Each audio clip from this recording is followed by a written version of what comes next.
Hello guys, एक बार फिर से आप सभी का तहे दिल से स्वागत है। हम चैप्टर पढ़ रहे थे क्लास 10 सिविक्स का challenges to democracy. Last video में हमने इसका इंट्रोडक्शन पढ़ा था और ब्रीफली इसको समझने की कोशिश की थी कि किस तरह से डेमोक्रेसी में चैलेंजेस हमें फेस करने होते हैं। आज इस चैप्टर को ख़त्म करेंगे क्योंकि चैप्टर काफ़ी सिंपल है और काफ़ी छोटा सा है, तो टाइम इस पर ज़्यादा लगाना बनता नहीं है।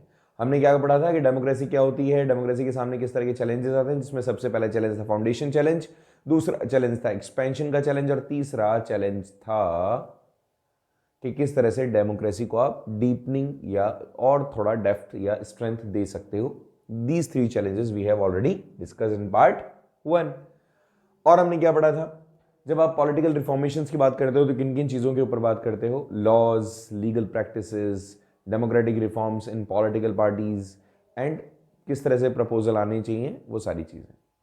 और लास्ट जो हमने क्लास छोड़ी थी उसमें हमने 2 केस स्टडीज आपको बताए थे। पहले केस में आपको बताया था कि यूपी के अंदर बहुत सारे ऐसे डॉक्टर्स हैं जो डॉक्टर एब्सेंट रहते हैं काफ़ी, उनकी पोस्टिंग गाँव गाँव में दे रखी है और ऐसे में गाँव के अंदर वो पहुँचते नहीं है, महीने में एक बार पहुँचते हैं। अपने शहरों के अंदर क्लिनिक बना लिए होते हैं तो गाँव वालों को वहाँ पहुँचना होता है उनसे इलाज करवाने के लिए। दूसरे केस में हमने यहाँ देखा था कि कैंडिडेट बहुत पैसा खर्च करते हैं, खूब पैसा होता है उनके पास। जितने भी कैंडिडेट इलेक्शन जीतते हैं 1 करोड़ से ज़्यादा की प्रॉपर्टीज उनके पास एटलीस्ट होती है। तो कैसे प्रपोजल्स आप क्या, और खर्चा भी खूब होगा, बहुत पैसा इनके पास तो खर्च भी खूब करेंगे वोट कलेक्ट करने के लिए। लास्ट क्लास में भी आपको बताया था मैंने, थोड़ा गला खराब चल रहा है ना, एडजस्ट करना। मैंने आपको बताया था कि क्या प्रपोजल्स हो सकते हैं, किस तरह से आप इनको रिफॉर्म कर सकते हो डेमोक्रेसी के लिए। क्या ये जो केस हैं इनको कैसे आप वापस से करेक्ट कर सकते हो, वही एक बार मैं बता देता हूँ। ऑलरेडी आपने वैसे तो पढ़ ही लिया होगा। एक्चुअली एक्टिविटी भी काफ़ी अच्छी है। उस एक्टिविटी को इस तरह की बहुत सारे क्वेश्चंस दिए हुए हैं, एक्टिविटी दी हुई है आपकी टेक्स्ट बुक में, प्लीज़ उसको करना। क्या क्या कर सकते हैं? तो गवर्नमेंट को चाहिए माफ़ कीजिएगा, तो गवर्नमेंट को चाहिए कि वो कंपलसरी कर दे डॉक्टर्स के लिए कि गांव में रहे, पहली चीज़। दूसरी चीज़, डिस्ट्रिक्ट एडमिनिस्ट्रेशन और पुलिस थोड़ा बीच बीच में जाकर के वहाँ पे सरप्राइज विजिट कर ले, सो दैट वी कैन जज कि वो आए हैं कि नहीं आए हैं टाइम पर ड्यूटी पर। विलेज पंचायत को स्ट्रिक्ट एक्शन लेना चाहिए। विलेज पंचायत या ग्राम सभा वहाँ पे इस बात के लिए अवेयर रहे कि वहाँ पे डॉक्टर मौजूद है कि नहीं है, तो डिस्ट्रिक्ट एडमिनिस्ट्रेशन के पास जाके रिपोर्ट करे। प्रॉब्लम इस तरह की जो होती है केवल मतलब उत्तर प्रदेश जैसी जगह की नहीं है, हर जगह पर इस तरह की चीज़ होती है। तो वहाँ पर जो लोकल कम्युनिटी है उनको और वहाँ के जो एडमिनिस्ट्रेशन है उनको कलेक्टिवली इस तरह की प्रॉब्लम्स को सॉर्ट आउट करना पड़ेगा। यूपी के अंदर भी बहुत सारी ऐसी जगह है जहाँ पे इस तरह की प्रॉब्लम्स होती हैं, ठीक है। और ये केवल तभी सॉल्व हो सकता है कि अगर यूपी के अंदर यूपी को आप स्मॉलर पार्ट्स में डिवाइड कर दो, और मतलब वही लोकल गवर्नमेंट जिसका हमने यहाँ पे बखान किया है, ठीक है। तो यूपी की प्रॉब्लम नहीं है, हर जगह पर प्रॉब्लम है। तो तभी सॉल्यूशन हो सकता है जब आपके लोकल कम्युनिटी और जो एडमिनिस्ट्रेशन है वो अच्छे से मिलजुल करके काम करे। इस पॉइंट से जो पैसे ज़्यादा खर्च कर रहे हैं उनके लिए क्या करें कि भैया 25 लाख रुपए तक तो आपने तय कर रखा है लोकसभा के लिए। अधिकतर जगह पर लोकसभा इलेक्शन में 25 लाख से ज़्यादा ही खर्च होते हैं। 25 लाख तो एक रैली के अंदर खर्च हो जाता है। इसको और रिड्यूस करो और स्ट्रिक्टली क्या ऐसा हो भी पा रहा है कि नहीं, इस चीज़ को आप ऑब्जर्व करो। फिनेंशियल अकाउंट्स मांगो पॉलिटिकल पार्टीज के कि जितना भी खर्च आप कर रहे हो कहाँ से आपके पास आ रहा है, कहाँ आप खर्च कर रहे हो, वो सारा बताओ। और साथ ही साथ जितने भी फंडिंग्स हो रहे हैं, state funding of election, political party should some have the money to the government to meet their election expenditure. Political party से पैसा लेना जरूरी है।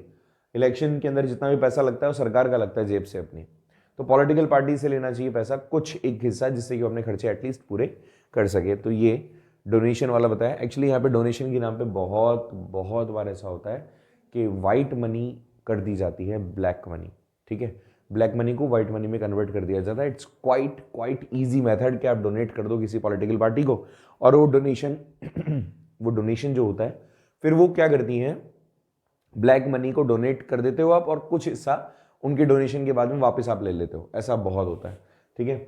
सो ये वाला पॉइंट थोड़ा सा हाईलाइटेड है, इसको आप स्टडी करना थोड़ा सा। जो मैंने कहा कि ब्लैक मनी को व्हाइट में कन्वर्ट करने का इट इज़ अ ईजीएस्ट वे कि आप किसी पॉलिटिकल पार्टी को डोनेट कर दो और उनसे पैसा वापस से आप ले लो। खर्चा दिखा देते हैं वो बहुत सारा, डोनेशन के अंदर कितना भी दिखा सकते हैं और कितना भी खर्चा दिखा सकते हैं। सो ऐसा ज़रूरी है। अब अगर इन सभी पॉइंट्स को हम देखें तो डेमोक्रेसी का डेफिनेशन क्या निकलता है, तो देखिए यहाँ पे डेमोक्रेसी एक ऐसा फॉर्म ऑफ गवर्नमेंट होता है जहां पे लोग अपने रिप्रेजेंटेटिव को चुनते हैं, हमेशा से पढ़ते आए हो। इसके अलावा कुछ और क्वालिफिकेशन भी इन सभी केस स्टडीज से जो भी हमने अभी पढ़ा, जो भी अब तक हमने डिस्कस किया, उनसे आपके सामने आती है। पहली कि जो रूलर्स होते हैं वो लोगों के द्वारा इलेक्टेड होते हैं और मेजर डिसीजन यही लोग लेते हैं। Elections must offer a choice and fair opportunity to the people to change the current ruler. Democracy के अंदर सबसे बड़ा जो टास्क होता है वो ये कि अभी आप ऑप्शंस देने जरूरी है आपको कि जो करंट रूलर है वो भी बदला जा सके। पाकिस्तान का एग्जांपल लेते हैं, वहां पे जो मिलिट्री जो गवर्नमेंट थी, वहां पर क्या होता है, मिलिट्री गवर्नमेंट में बड़ा मुश्किल होता है एग्जिस्टिंग रूलर को हटाना, डेमोक्रेसी को वापस एस्टेब्लिश करना। हम क्यों भूल रहे हैं नेपाल का एग्जाम्पल, नेपाल में भी हुआ, राजा रहा, राजा के मरने के बाद में मतलब राजा ने अपनी लाइफ के दौरान ही डेमोक्रेसी एस्टेब्लिश करवा दी, कॉन्स्टिट्यूशनल मोनार्की आ गई, देन वहाँ पे फिर डेमोक्रेसी आ गई। राजा के मरने के बाद उसका छोटा भाई आया, उसने वापस से वहाँ पे मोनार्की लगा दी। अब ये जो चीज़ें हैं ना, बड़ा मुश्किल होता है कि आपके पास ऑप्शंस होने चाहिए, ऑफर्स होने चाहिए, चॉइसेस होनी चाहिए, अपॉर्चुनिटी होनी चाहिए to change the current ruler. This is also the one of the factors जिसको आप कह सकते हो कि ये इंपॉर्टेंट है डेमोक्रेसी के लिए। This choice and opportunity should be available to all the people on an equal basis. सभी के लिए, कोई भी किसी जाति धर्म का हो, मजहब का हो, उसके लिए इक्वल अपॉर्चुनिटी होनी चाहिए, सभी के लिए बराबर होनी चाहिए। इसमें और इसमें क्या अंतर है, choice and fair opportunity to current ruler को चेंज करने के लिए, और यहां पे अपनी चॉइस को और अपने राइट्स को आप एक्सेस कर सको, उसके लिए हर एक व्यक्ति बिना किसी भेदभाव के। आप गवर्नमेंट को कई चीज़ों पर लिमिटेड करना ज़रूरी है। आपको गवर्नमेंट अपने गवर्नमेंट मन मुताबिक काम ना कर सके, कहीं ना कहीं उस पर लिमिट लगानी ज़रूरी है, अदरवाइज़ वो लोगों के एस्पिरेशन के लिए काम नहीं करेगी। तो इसलिए ज़रूरी हो जाता है कि जब आप चॉइस किसी भी गवर्नमेंट को आप चुनते हो तो government must be limited by basic rules of the constitution and citizens right. तो कॉन्स्टिट्यूशन के थ्रू या सिटीजन्स के अधिकारों के बिहाफ पे आप सरकार को थोड़ा सा लिमिट आपको करना जरूरी है। सरकार को लिमिट नहीं करोगे तो सरकार अपने मन मुताबिक काम करेगी, और अगर सारा राइट उनके पास में है तो फिर वो लॉयल नहीं रहेगी। यही होता है, और ये चार, इसीलिए आपने डेमोक्रेसी की रीडिफाइनिंग्स पढ़ी है, आपने डेमोक्रेसी को वापस से रीडिफाइन करने की कोशिश की।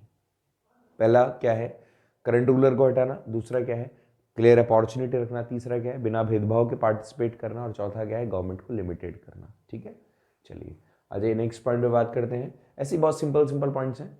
एक ऑर्डिनरी सिटीजन का डेमोक्रेसी में क्या रोल होता है, देखो कितना सिंपल चैप्टर है। अगर इसको आप थोड़ा सा बिना पढ़े भी आप इसको अटेम्प्ट करने की कोशिश करोगे तब भी आंसर दे पाओगे, क्योंकि डेमोक्रेसी ऐसा नहीं है कि आज ही पढ़ रहे हो आप, डेमोक्रेसी बहुत पहले से पढ़ते आ रहे हो। ऑर्डिनरी सिटीजन का क्या रोल होता है किसी भी डेमोक्रेसी को और पावरफुल बनाने में, तो यहां पे मैं डायरेक्ट बता दूं, सिटीजन बैलेंस मेंटेन करता है between the government and public issue. अगर सिटीजन अवेयर है तो सरकार अगर अच्छे से काम नहीं कर रही है तो वो उसको हाईलाइट करेगा। सिटीजन बहुत क्रूशियल रोल प्ले करते हैं। अगर सरकार अच्छा काम कर रही है तो भी सिटीजन्स को जरूरी है अप्रिशिएट करना। अगर उनकी पॉलिसीज गलत है तो सिटीजन्स को जरूरी है कि वो उनको बताएं कि आपकी पॉलिसीज गलत है। उससे क्या होता है, सरकार फोकस्ड रहती है, अवेयर रहती है, अकाउंटेबल रहती है towards the common people of that nation. So it is just compulsory के सिटीजन मेंटेन करने की कोशिश करें एक सही balance between the government and जो उनकी इश्यूज हैं उनके बीच में।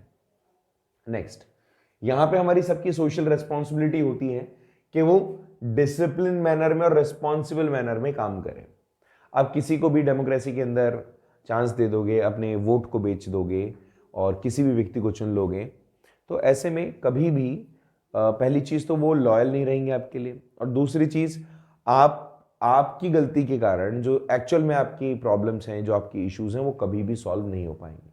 आपने किसी भी तरीके से किसी व्यक्ति को गलत चुना, अगर अनएथिकल मैनर में, चाहे आपने वोट बेचे एंड ऑल, तो ऐसे में आपकी जो जेन्युइन इश्यूज हैं they will not be resolved, वो कभी भी रिजॉल्व नहीं होंगे। क्यों नहीं होंगे? क्योंकि वो व्यक्ति ही गलत तरीके से चुन के आया है। अगर आपने 500 रुपए लेकर के वोट डाला है तो कितने ही 500 रुपए वो बनाएगा अपने खुद के लिए, बात समझ रहे हो? अगर उसने 100 लोगों को भी दिया है तो जितना खर्चा किया है ना उसने, उससे कई मल्टीप्लाई में वो उनसे निकालेगा पैसा। ऐसा ही होता है। सो इसमें ज़रूरी है कि आपकी सोशल रिस्पॉन्सिबिलिटीज़ हैं कि आप सेंसिबल मैनर में, डिसिप्लिन मैनर में, रिस्पॉन्सिबल मैनर में एक्ट करें, कोशिश करें कि आप चैनलाइज कर सकें डेमोक्रेटिक सिस्टम को अपने ग्रीवेंसेस को रेज करके। इट इज़ वेरी कंपल्सरी कि आप इन्फॉर्म्ड रहे, हमेशा जागरूक रहे, आप हमेशा, आपके ओपिनियंस हमेशा होने चाहिए। जो भी गवर्नमेंट है अगर वो इर्रेस्पॉन्सिबल मैनर में काम कर रही है, उनकी पॉलिसीज अगर सही नहीं है, तो आप अवेयर रहें उस बात से, उनको बताएं, आप सरकार को बताएं कि आपका काम यहाँ गलत है। फर्स्ट पॉइंट क्या कह रहा है? फर्स्ट पॉइंट कह रहा है कि पावर ज्यादा ना जाए गवर्नमेंट के पास, पब्लिक इश्यूज के बीच में और उनके पावर यूज करने के बीच में आप बैलेंस बना के रखें। दूसरा कहता है कि आप जो भी एक्ट कर रहे हैं वो सेंसिबल होना चाहिए किसी सरकार को चुनने के अंदर। तीसरा, अगर आपको लग रहा है कि सरकार काम अच्छे से नहीं कर रही है तो आप अपनी आवाज उठाएं।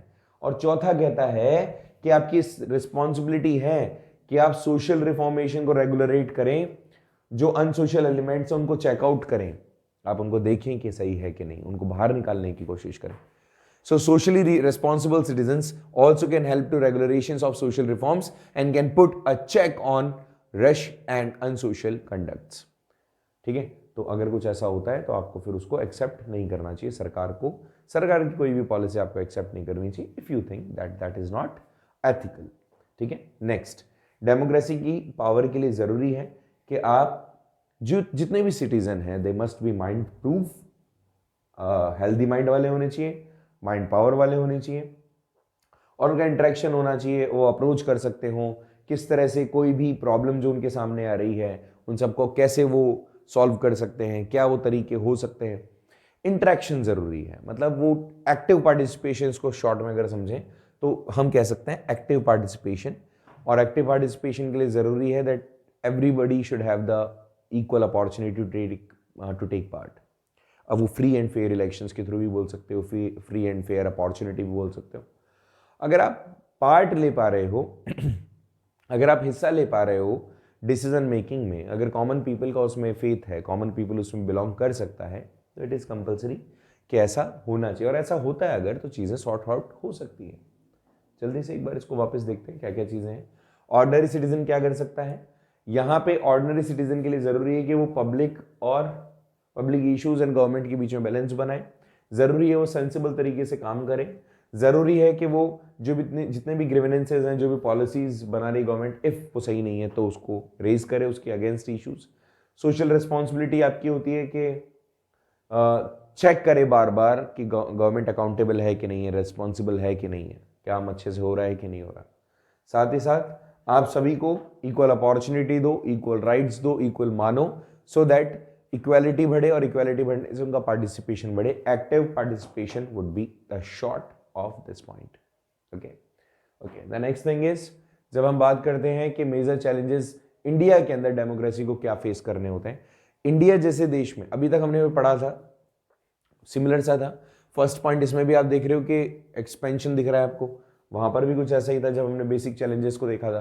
तो यस, इंडिया में भी कोई अलग नहीं है, चैलेंजेस तो सेम से ही मिलेंगे आपको, चाहे एस्टेब्लिशमेंट का हो, एक्सपेंशन का हो या डीपनिंग का हो, इस तरह के चैलेंजेस ही मिलते हैं अधिकतर देशों में। भारत में क्या है, तो फर्स्ट पॉइंट यहाँ पर इसने बताया है, क्योंकि सबसे लार्जेस्ट डेमोक्रेसी वर्ल्ड के अंदर इंडियन डेमोक्रेसी, तो बहुत सारे इश्यूज भी आते हैं इसके नेचर के कारण, एक्सपेंशन के कारण, डीपनिंग के कारण बहुत प्रॉब्लम्स हैं। चाहे आप क्रिमिनलाइजेशन की बात करो, करप्शन की बात करो, बहुत चैलेंजेस है हमारे यहाँ, उन सभी को वन बाय वन देखते हैं। तो एक्सपेंशन कैसे? लोकल लोगों तक पहुंचनी चाहिए पावर। एक्सपेंशन मतलब डेमोक्रेसी हर जगह बढ़े, तो चाहे छोटे से छोटा तबका क्यों ना हो, उसको भी आप उतनी ही पावर दो, उतना ही। अगर कोई क्षेत्र छोटा सा है, उस क्षेत्र में भी आप डेमोक्रेसी लेकर आओ। वो सबसे बड़ा प्रॉब्लम है कि आप लोकल गवर्नमेंट के अंदर भी पावर को डिवाइड करो, डिसेंट्रलाइजेशन कहते हैं इसको। यहाँ पे फेडरल प्रिंसिपल को अडॉप्ट करें हम, जहाँ पे 3 टायर ऑफ गवर्नमेंट होनी चाहिए। 3 टायर ऑफ गवर्नमेंट मतलब यहाँ सेंट्रल गवर्नमेंट होनी चाहिए, यहाँ स्टेट गवर्नमेंट होनी चाहिए, और यहाँ लोकल गवर्नमेंट होनी चाहिए। अगर हम पिरामिड की बात करते हैं तो पिरामिड ये ऐसे बनेगा, जिसमें सेंट्रल गवर्नमेंट सबसे ऊपर होगी, फिर स्टेट गवर्नमेंट होगी, और फिर सबसे नीचे होगी लोकल गवर्नमेंट। ठीक है, पिरामिड बनता है इस तरह से। इसको कहते हैं आप बताना क्लास 10th वालों, आप बताएंगे सिविक्स का फर्स्ट चैप्टर, पावर शेयरिंग वाले चैप्टर में हमने पढ़ा था, ये किस तरह का पावर शेयरिंग होता है, वर्टिकल होता है, हॉरिजॉन्टल होता है, बताना मुझे। सो इंडिया का फेडरल नेचर है ऑफ कोर्स। अच्छा, ये भी रह गया कि जो माइनॉरिटी ग्रुप्स हैं, जो विमेन है, उनको भी आपको इंक्लूड करना ज़रूरी है। आप अगर चाह रहे हो अभी, क्योंकि उनको बाहर एक्सक्लूजन है, अगर उनको बाहर रख रखा है अभी, तो इट्स कंपलसरी, ज़रूरी है हमारे सामने कि हम सभी विमेन को पार्टिसिपेट करने का मौका दें। सारे जितनी माइनॉरिटी कम्युनिटीज़ उनको भी उतना ही हिस्सा मौका मिलना चाहिए डेमोक्रेसी में पार्ट लेने का। फेडरल नेचर की गवर्नमेंट है हमारे यहाँ, डिसेंट्रलाइजेशन ऑफ पावर का एग्जिस्ट करता है, लोकल सेल्फ गवर्नमेंट यहाँ एग्जिस्ट करती है, बट क्या वो इफेक्टिवली काम कर पा रही है? यही प्रॉब्लम है सबसे बड़ी कि इफेक्टिवली वो काम नहीं कर पा रही है। सो यहाँ पे जरूरी है कि आप इंडिया के अंदर जो लोकल कम्युनिटीज हैं, लोकल गवर्नमेंट है, उनका पार्टिसिपेशन बढ़ाएं, जिससे कि आप एक्सपेंड कर सकें अपनी डेमोक्रेसी को। Let's see the second challenge, which is casteism, communalism and political violence. होता क्या है कास्टिज्म?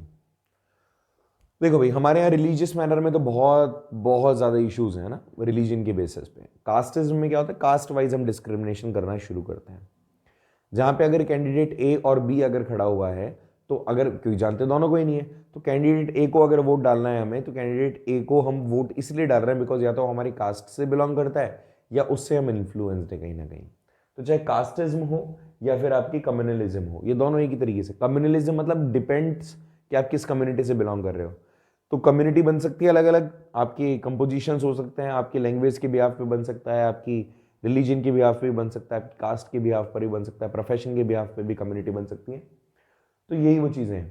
अधिकतर जगह ऐसा ही होता है हमारे देश के अंदर कि बहुत सारी कास्ट प्रेशर ग्रुप्स क्रिएट कर देती है, शेड्यूल्ड कास्ट फेडरेशन, जो कि इन्फ्लुएंस करती है अपनी पावर के बिहाफ पे, अलग अलग डिमांड उठाती है, जैसे जो अकाली दल हो गया, ठीक है, बीएसपी हो गया, और बहुत सारे ऐसे पॉलिटिक्स का। इसका एग्जांपल देता हूं तुम्हें मैं, याद करो आप, अधिकतर जो चुनाव के अंदर जितनी पॉलिटिकल पार्टीज आती हैं वो क्या कहते हैं? दलितों का उत्थान, ठीक है, या फिर वो क्या कहेंगे, दलित वर्ग के लिए हम काम कर रहे हैं। तो ये जो दलित ये यूज करते हैं ना, ये एक्चुअल में दलित को as a vote bank consider करते हैं, उनके अपलिफ्टमेंट के लिए काम नहीं कर रहे होते हैं, उनको एज अ वोट बैंक देखते हैं, चाहे वो हिंदू हो, चाहे वो मुस्लिम हो, या शेड्यूल कास्ट शेड्यूल ट्राइब से बिलोंग करता हो। अगर ऐसा ही होता तो इतना समय नहीं लगता है किसी चीज को वापस से करेक्ट करने में। सो इन्होंने वोट बैंक समझ रखा, और केवल भारत के अंदर ऐसे बहुत सारे स्टेट्स हैं जहां आज तक यही होता है, स्पेशली यूपी बिहार वाला जो बेल्ट है, उस तरफ आगे चले जाएंगे, झारखंड वाला बेल्ट है, वहां पे इनको केवल एक तरीके से वोट बैंक के अंदर यूज किया जाता है। कम्युनलिज्म में भी यही है कि इंडियन पॉलिटिक्स में बहुत नेगेटिव इम्पैक्ट पड़ता है। बहुत सारे अलग अलग विश्व हिंदू परिषद का एग्जाम्पल दिया है, अलग अलग कम्युनिटी बन गई है। विश्व हिंदू परिषद का एग्जाम्पल क्यों लेते हैं? दूसरे बहुत सारे एग्जाम्पल हैं। तो ये सारे जो एग्जाम्पल्स हम पढ़ रहे हैं, एक कम्युनिटी किसी भी तरीके से इन्फ्लुएंस डालती है किसी पॉलिटिक्स पे। ये भी चैलेंज है, इनको हम कैसे पॉलिटिक्स से दूर रखें, क्योंकि इससे अल्टीमेटली होता पॉलिटिकल वायलेंस है, और ये जो पॉलिटिकल वायलेंस है बच्चा, ये कहीं ना कहीं हमारे एक्चुअल में डेमोक्रेसी को डिस्ट्रॉय करता है। इससे बहुत ज़्यादा लोगों को नुकसान होता है, एक गलत कैंडिडेट भी चुन लिया जाता है, और कई बार इलेक्शन जीतने या हारने के बाद में वायलेंस भी होती है, जिसमें बहुत लोगों को नुकसान भी होता है, फिजिकली भी, मेंटली भी, और मॉनेटरी वैल्यूज भी। टाइप ऑफ वायलेंस कौन से हैं? तो बहुत सारे सीरियस इश्यूज बन जाते हैं, टेररिज्म क्रिएट हो जाता है। इसके अलावा नक्सलिस्ट नाम सुना होगा तुमने, नक्सलिस्ट। अब नक्सलिस्ट क्या होता है? वो भी यही तो है, वो जो झारखंड वाला बेल्ट है, वहां पर क्या होता है, कुछ लोग जिनकी डिमांड पूरी नहीं हो रही है, तो what they are doing, they are trying कि कैसे भी गवर्नमेंट का पार्ट नहीं बनना चाहते, हमारा कंट्रोल हमारे हाथ में रहे, कि गवर्नमेंट की पॉलिसी से हैप्पी नहीं है। वो ट्राइबल कम्युनिटीज हैं, उनको एक अब तक केवल आपने वोट की जैसे देखा था, अब वो लोग अलग होना चाहते हैं, सेपरेट होना चाहते हैं, तो नक्सलिस्ट बन गए। तो इस तरह के वायलेंस यहाँ देखे जा सकते हैं। इन्होंने यही कहा है कि जितने भी कुछ सीरियस इश्यूज हैं लाइक टेररिज्म एंड ऑल, ये सारे यहाँ पर इसी से क्रिएट होते हैं, ठीक है। और साथ ही साथ वायलेंस बढ़ता है, जिसमें कई और तरीके, कई और चीज़ें दिखते हैं जिसमें गवर्नमेंट कंट्रोल करने में कैपेबल नहीं होती है, सिचुएशंस को डील नहीं कर पाती हैं, लोग अपनी लाइफ भी खोते हैं, लोग अपॉर्चुनिटीज़ भी खोते हैं, और कहीं ना कहीं उनको काफ़ी नुकसान भी होता है हर तरीके से। तो वायलेंस का तो खैर क्या ही बताएं, वायलेंस के तरीके ही हैं। थर्ड चैलेंज है क्रिमिनलाइजेशन के अगेंस्ट चैलेंज। अब ये क्रिमिनलाइजेशन क्या है? लोग क्रिमिनल माइंड वाले लोग इन्वॉल्व हो जाते हैं पॉलिटिक्स में। क्यों? क्योंकि दो व्यक्ति पॉलिटिक्स में बहुत आसानी से फल फूल सकते हैं, जिनके पास में मसल पावर हो या जिनके पास में मनी की पावर हो। मसल पावर और मनी पावर मतलब या तो फिजिकली बहुत लोग उनका साथ देते हो, दूसरा यहाँ पे या तो मनी की पावर उनके पास हो। तो money power and muscle power माफ कीजिए, तो मनी पावर मसल पावर वाले लोग इसमें काफी इन्वॉल्व होते हैं। दिस इज द इशू कि वायलेंस अपना प्लेस लेती है, क्रिमिनलाइजेशन बढ़ता है, क्राइम्स बढ़ते हैं। गला थोड़ा साथ नहीं दे रहा है, थोड़ा आवाज में आपको प्रॉब्लम लग रही होगी, सो थोड़ा सा एडजस्ट कर लो प्लीज, है ना। देखो आगे यहाँ पे जो कैंडिडेट्स होते हैं मेल प्रैक्टिसेस करते हुए पाए जाते हैं। और यहाँ कैंडिडेट्स, कई बार यहाँ क्या होता है कैंडिडेट्स के साथ में जितने भी कैंडिडेट्स यहाँ पे पार्टिसिपेट कर रहे होते हैं उनका बैकग्राउंड जो होता है वो काफ़ी ज़्यादा नेगेटिव होता है। उन लोगों की अपॉर्चुनिटी काफ़ी ज़्यादा हो जाती है, उन लोगों को बहुत मौका मिल जाता है आसानी से चीज़ों को कवर अप करने का। सो यहाँ पर इन्होंने वही कहा है, मल्टीप्लिसिटी ऑफ कैंडिडेट्स, ठीक है। ज़्यादा कैंडिडेट्स मिल जाते हैं तो जो ज़्यादा पावरफुल होता है उसको चुन लिया जाता है। काफ़ी बार ऐसा होता है कि यहाँ पे यहाँ लैक होगा ना, लैक ऑफ लैक है ये, है ना, एक्ट नहीं है, लैक है, स्पेल इसमें रह गया है। सो इसको पहले एक बार लिख लेते हैं। It is lack of electoral ethics. Ethics होती नहीं है सोसाइटी के अंदर, माइनॉरिटीज को और विमेन को इतना ऊपर रखा नहीं जाता है। और इलेक्शंस के अंदर जो कैंडिडेट होते हैं वो ट्रूली नहीं काम कर रहे होते हैं, वो कहीं ना कहीं नेगेटिव इन्फ्लुएंस वाले होते हैं या फिर नेगेटिविटी फेक प्रोमिसेस के साथ में, फेक इंफॉर्मेशंस के साथ में, फॉल्स प्रोमिसेस फॉल्स इंफॉर्मेशंस के साथ में आते हैं। रिच कम्युनिटीज, रिच कैटेगरीज के लोग या फिर क्रिमिनल माइंड वाले लोग ज़्यादा पार्टिसिपेट कर रहे होते हैं। ये एक बहुत बड़ा प्रॉब्लम है हमारे यहाँ। करप्शन, नो डाउट करप्शन भी बहुत बड़ा रोल है, जिसमें मैंने आपको बताया क्या होता है। इलेक्शन कमीशन पूछता है कि भाई कितने अमीर हो आप बताओ, संपत्ति का ब्यौरा दो। तो उनके नौकर के नाम पे इतनी संपत्ति होती है, पूछो मत आप। कैंडिडेट्स एमपीज जितने भी होते हैं ना, उनकी इतनी संपत्ति होती है इसकी हद नहीं। किसी की भी एक व्यक्ति की एक कार तो ही नहीं, 50 कार होती है उसके पास में, फिर भी बोलता है भैया हमारे पास तो कुछ लाखों की संपत्ति है। किसी एक कैंडिडेट जो इटली से बिलोंग करते हैं, वो उनके पास में एक पूरा का पूरा होटल है वहां पे इटली के अंदर, ठीक है। बहुत बहुत ज्यादा पैसा होता है इनके पास। तो पैसा है तो खर्च करेंगे इलेक्शन कैंपेन्स में। सो यही है कि करप्शन का बहुत बड़ा स्कोप है। वोट खरीदे जाते हैं, रिश्वत दी जाती है। कई बार तो ऐसा भी होता है कि रिजल्ट्स भी बदल दिए जाते हैं। I am not asking the question to the election commission, और I am not putting a question mark और their liabilities, royalties and responsibilities ना, ऐसा कुछ नहीं। बस मेरा केवल इतना सा सेंस है, ऐसा हमने सुना है, ऐसा हो सकता है और होता होगा कि करप्शन के लिए हमारे पास में बहुत बहुत बहुत ऑप्शन हैं, ठीक है। सो ये कुछ मेजर चैलेंजेस थे इंडियन एस्पेक्ट में। अब गवर्नमेंट किस तरह से, अलग अलग गवर्नमेंट किस तरह से पॉलिटिक्स में कैसे डील करती है इन सभी चैलेंजेस से, अब हम ओवरऑल देखते हैं। Various aspect of democratic government and policies, politics, sorry. So हमने जितना भी डेमोक्रेटिक राइट्स के बारे में बात किया है, ये नाइट्स नहीं है, राइट्स है ना, तो जितना भी हमने डिस्कस किया है डेमोक्रेटिक राइट्स के बारे में, तो हमने ये नोटिस किया है कि राइट्स लिमिटेड होते हैं, और जो राइट्स यूज कर रहे होते हैं वो एक लिमिटेड फॉर्म में यूज करने चाहिए। एक्सेसिवली अगर आप किसी को राइट्स दे दोगे तो वो उसका मिसयूज करेगा। चाहे राइट टू वोट की बात करो, इलेक्शंस में पार्टिसिपेट करने की बात करो, पॉलिटिकल फॉर्मेशंस की बात करो, तो यस इट हैपेंस। हमने देखा कि पावर शेयरिंग डेमोक्रेसी के लिए बहुत इंपॉर्टेंट है।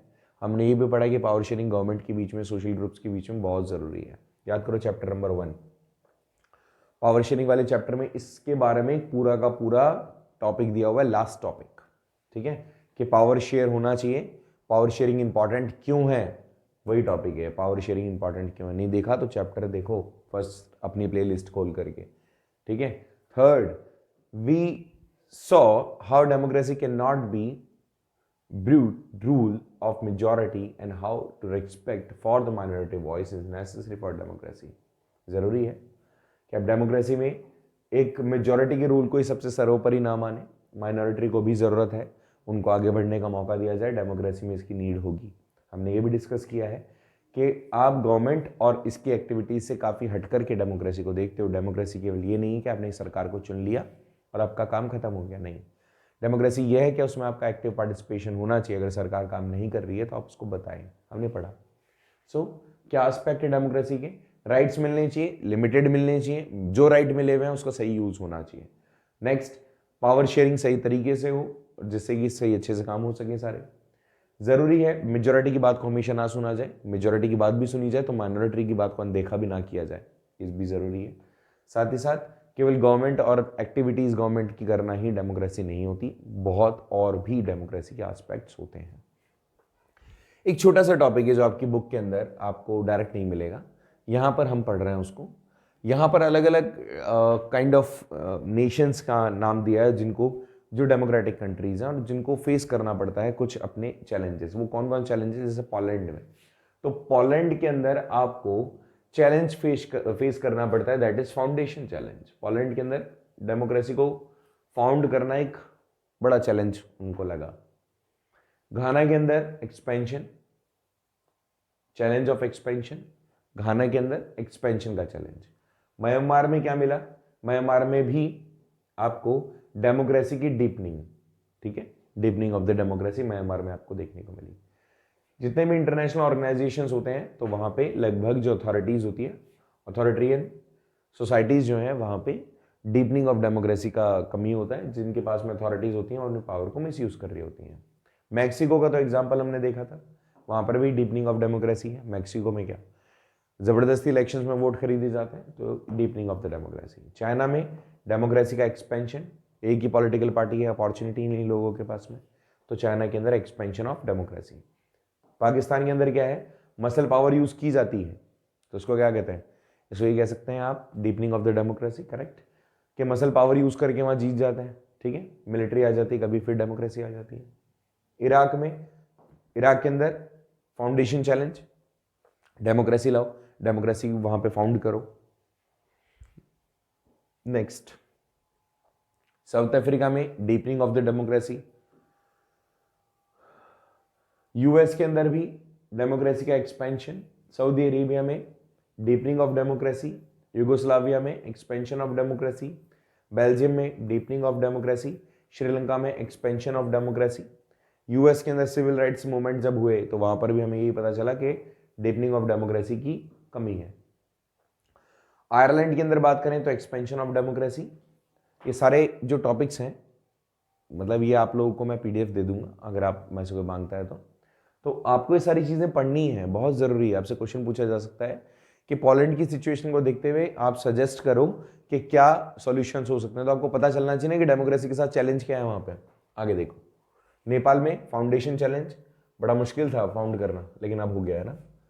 और money power, muscle power, money power Bolivia में, बोलिविया का भी एग्जाम्पल पढ़ा था ना हमने कि वहाँ पे प्राइवेट कम्युनिटीज़ को दे दिया जाता है जितना भी कई बार टेंडर वगैरह होता है वो सारा। ये सारी चीज़ें हमने पढ़ी और लगभग ये चैप्टर आपका खत्म हो गया, ठीक है। बहुत छोटा सा चैप्टर था और बहुत ही सिंपल चैप्टर था, इसको हमने 2 पार्ट में कंप्लीट किया। होपफुली आपको अच्छे से चीज़ समझ में आ गई होगी। कहीं नहीं आई है तो टेलीग्राम चैनल के थ्रू आप पूछ सकते हैं, ठीक है। और कोई दूसरा चैप्टर पढ़ना है तो वो भी आप हमें सजेस्ट कर सकते हैं, हमसे पूछ सकते हैं कि सर ये चैप्टर आप रीकैप करा सकते हो, रिवाइज करा सकते हो। बाकी हमारी 1 शॉट रिवीजन भी है, अगर आपके एग्जाम्स आ रहे हैं, हाफ ईयरली एग्जाम्स हैं, तो 1 शॉट रिवीजन देखो जो जो चैप्टर आ रहे हैं, जिसका और स्पेशली आपको कोई सेशन चाहिए तो भी आप बता सकते हो, ठीक है। So thank you so much for watching our video. हम मिलते हैं नेक्स्ट वीडियो में और एक और नया चैप्टर स्टार्ट करते हैं, ठीक है। Thank you so much.